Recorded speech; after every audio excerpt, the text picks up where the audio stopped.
नमस्कार, मैं हूं आपके साथ प्रगति और आप देख रहे हैं टोटल टीवी। खबरों की शुरुआत बड़ी खबर के साथ करेंगे, जहां हरियाणा चुनाव के लिए बीजेपी की पहली लिस्ट जारी हो गई है। बीजेपी ने 67 कैंडिडेट्स का ऐलान कर दिया है। अब 23 नामों की सूची पर सबकी नजर है।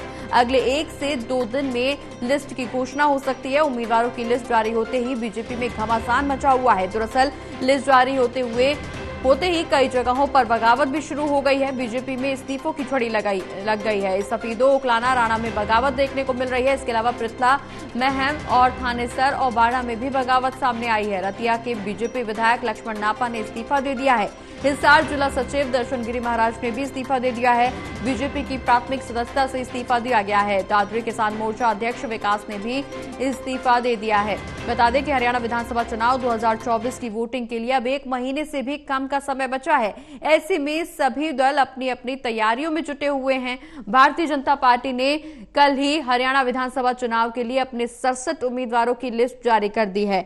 हालांकि लिस्ट जारी होते ही पार्टी में विरोध की लहर देखने को मिल रही है। रतिया सीट से बीजेपी विधायक लक्ष्मण नापा ने बीजेपी को अलविदा कह दिया है। उन्होंने बीजेपी की प्राथमिक सदस्यता से इस्तीफा दे दिया है। दूसरी ओर हिसार जिले के बीजेपी सचिव महामंडलेश्वर दर्शन गिरी महाराज ने भी पार्टी की प्राथमिक सदस्यता से अलविदा कह दिया, इस्तीफा दे दिया है। इसके साथ ही सफीदो, उकलाना, राणा, पृथला, महम, थानेसर और बाड़ा में भी बगावत देखने को मिल रही है। कुल मिलाकर इस्तीफों की झड़ी पार्टी में देखने को मिल रही है। बता दें कि कल ही बीजेपी की तरफ से 67 कैंडिडेट्स को चुनावी मैदान में उतारा गया है। पहली लिस्ट सामने आई है। हालांकि अगले 23 कैंडिडेट्स पर सबकी नजर टिकी हुई है। 1 से 2 दिन का समय जब बीजेपी अपनी दूसरी लिस्ट जारी कर सकती है। लेकिन जैसे ही बीजेपी की पहली लिस्ट जारी हुई, बीजेपी में बगावत शुरू हो गई है। इस्तीफों की झड़ी लग गई है।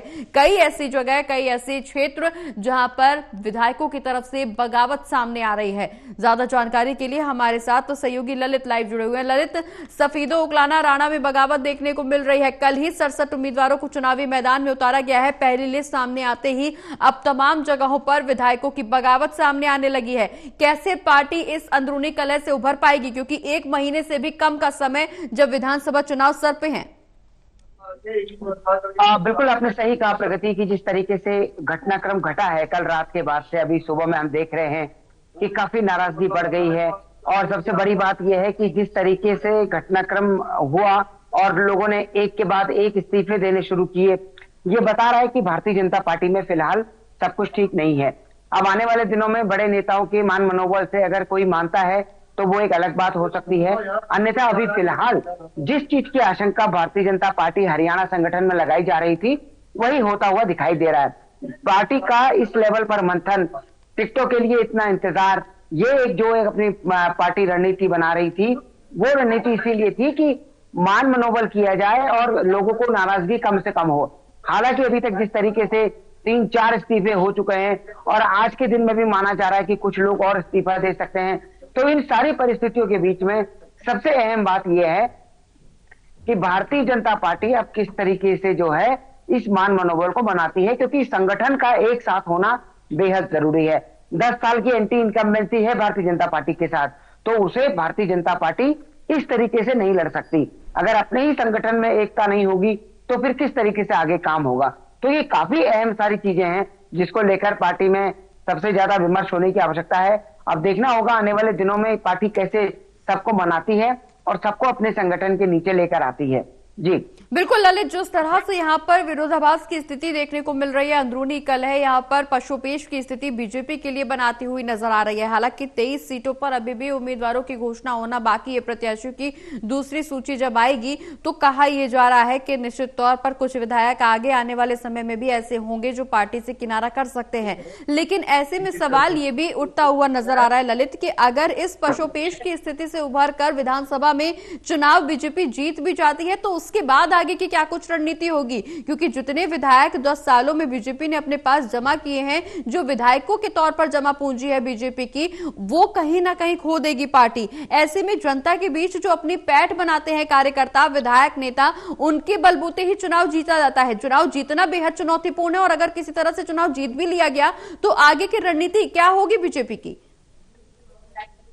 देखिए, मैं आपको एक बात ये बताना चाहता हूं कि भारतीय जनता पार्टी में अक्सर इस बात को देखा जाता है और पार्टी का ये कल्चर है कि पार्टी हमेशा कई बार अपने बड़े नेताओं को जो पदों पर होते हैं उन सभी को जो है निचले संगठन में भेजती रहती है। तो ये पार्टी की एक प्रक्रिया है और पार्टी में ऐसा होता रहता है। तो भारतीय जनता पार्टी में तो ये कोई नई चीज नहीं है।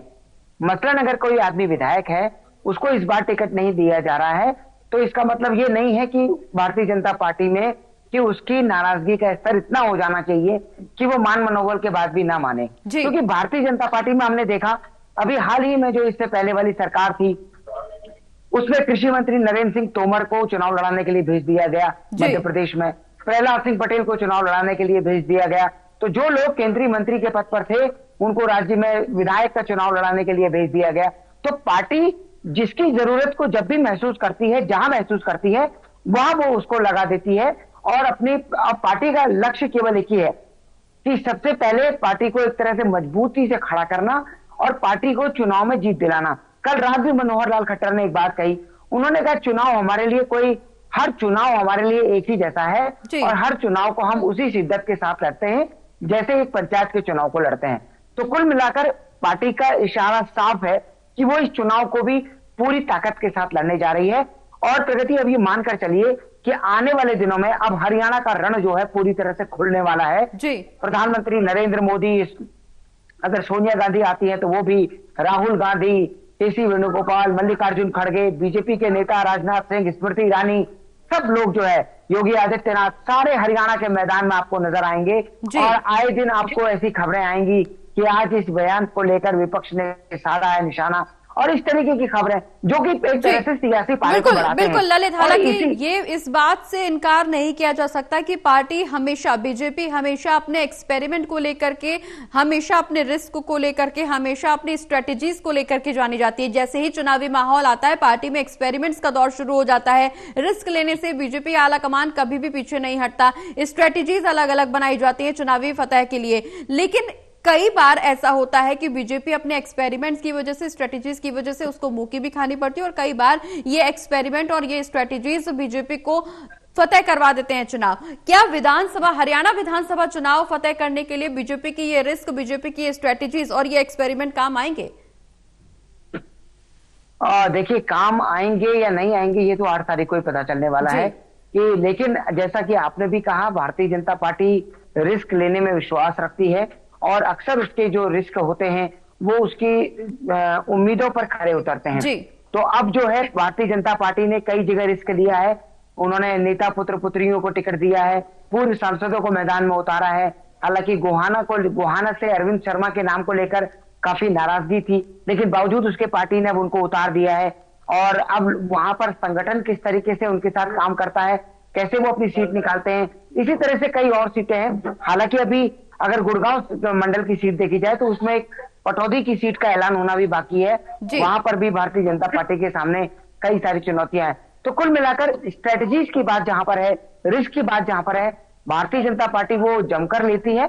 और अभी तक उसके जो रिस्क है वो उसके चुनावी अगर रिजल्ट देखे जाए तो उसमें काफी हद तक सफल साबित हुए हैं। बिल्कुल ललित जी, हालांकि इस बीच जिस तरह से पहली सूची जारी हुई है, उम्मीदवारों की 67 नामों का ऐलान किया गया, उसके बाद जिस तरह से इस्तीफों की झड़ी लगी, पार्टी में बगावत देखने को मिली। हालांकि विपक्ष इस पूरे मामले को लेकर के हमलावर है। क्या पार्टी में जो इस्तीफों की झड़ी लगी है, बगावत विधायकों की देखने को मिल रही है और विपक्ष के हमलावर होने से पार्टी पर कुछ दबाव बनेगा? देखिए, दबाव कभी बीजेपी का दबाव कांग्रेस पर बनता है, कभी कांग्रेस का दबाव बीजेपी पर बनता है। अब भारतीय जनता पार्टी ने जिन लोगों को टिकट नहीं दिया है, हो सकता है उनमें से कई लोग के नाम आपको कांग्रेस की सूची में नजर आए। तो इसी तरह से अब भारतीय जनता पार्टी अपनी दूसरी लिस्ट का वेट कर रही है। हो सकता है कांग्रेस से कोई ऐसा नाम हो जो बाद में भारतीय जनता पार्टी ज्वाइन कर ले और उसका नाम फिर बीजेपी की दूसरी सूची में आ जाए। क्योंकि ये भी नहीं कहा जा सकता कि भारतीय जनता पार्टी दूसरी पार्टी से आए हुए लोगों को नहीं ले रही है। इसी सूची में देख लीजिए, जो जेजेपी से 3 विधायक आए, उन तीनों को टिकट दिया गया है। हालांकि ज्वाइन तो 5 विधायकों ने किया था, लेकिन 3 को टिकट दे दिया गया है। तो कुल मिलाकर अगर घटनाक्रम देखा जाए तो भारतीय जनता पार्टी ने अपनी लिस्ट में समन्वय बिठाने की कोशिश की है। महिलाओं को इस बार जबरदस्त टिकट दिया गया है। 9 विधायकों की टिकट हालांकि काटी गई है, लेकिन फिर भी कुल मिलाकर जो है परिस्थिति भारतीय जनता पार्टी ने ऐसी बनाई है कि चुनाव में जीत हासिल की जा सके। लेकिन अब नतीजा किसके पक्ष में रहता है ये 8 तारीख को पता चलेगा। चलिए, बहुत बहुत शुक्रिया ललित जी, ये तमाम जानकारी हमारे दर्शकों तक पहुंचाने के लिए।